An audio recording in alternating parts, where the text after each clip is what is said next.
اور کچھ نہیں کیا۔ حضرت امیر معاویہ رضی اللہ تعالیٰ عنہ جلیل القدر صحابی ہیں، جب آپ کا آخری وقت آیا تو آپ نے ارشاد فرمایا مریدین سے کہ مجھے اٹھا کر بٹھا دیا جائے تاکہ میں ذکر اللہ اور اللہ کی تسبیح کروں۔ جب لوگ چلے گئے آپ اللہ اللہ کرنے لگ گئے، سبحان اللہ، الحمدللہ، اللہ تعالیٰ کی تسبیح اور ذکر و اذکار میں مشغول ہو گئے۔ پھر درمیان کلام آپ نے اپنے آپ کو مخاطب کر کے کہا کہ اے معاویہ، کہ تم نے ساری زندگی اللہ کے ذکر کے بغیر گزار دی، حالانکہ آپ جلیل القدر صحابی ہیں۔ حضرت عمر بن عبدالعزیز رضی اللہ تعالیٰ عنہ کے دور میں عمر فاروق کا دور واپس آ گیا تھا، ایک ہی جگہ پہ شیر نے بھی پانی پیا اور اسی جگہ سے بکری بھی پانی پیتی تھی، لیکن حضرت امیر معاویہ رضی اللہ تعالیٰ عنہ جس گھوڑے پر سوار ہوئے اور اس گھوڑے کی ناک میں جو مٹی گئی، عمر بن عبدالعزیز اس مٹی سے بھی افضل نہیں ہو سکتے۔ کیوں؟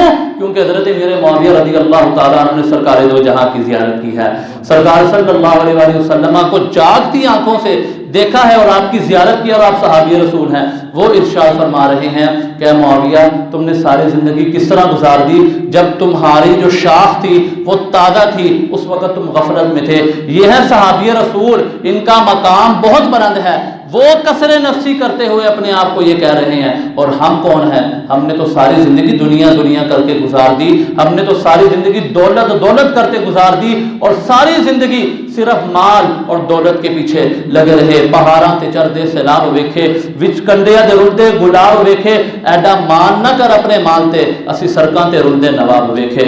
سامعین کرام، ایک دن موت نے آ جانا ہے۔ آج بندہ مٹی کے اوپر ہے، کل مٹی کے نیچے بھی جانا ہے۔ کسی نے مٹکے سے پوچھا کہ تو اتنا ٹھنڈا ہی کیوں رہتا ہے؟ اس نے جواب دیا کہ جس کی اصل اور جس کی حقیقت مٹی ہو اسے گرم ہونے کی کیا ضرورت ہے؟ اب ہماری حقیقت مٹی ہے تو ہم نے مٹی میں ہی جانا ہے، تو ہمیں چاہیے کہ ہم بھی حقیقت پسند بنیں، ہم بھی حقیقت کی طرف آ جائیں، ہم بھی مسجد کی طرف آ جائیں اور اللہ رب العزت کی عبادت میں مشغول ہو جائیں۔ سرکار دو جہاں صلی اللہ علیہ وآلہ وسلم نے ارشاد فرمایا کہ 5 چیزوں سے پہلے غنیمت جانو۔ نمبر 1، سرکار صلی اللہ علیہ وآلہ وسلم نے ارشاد فرمایا امیری کو غریبی سے پہلے غنیمت جانو۔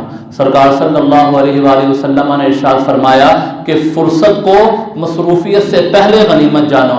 پھر سرکار صلی اللہ علیہ وآلہ وسلم نے ارشاد فرمایا کہ صحت یابی کو بیماری سے پہلے غنیمت جانو۔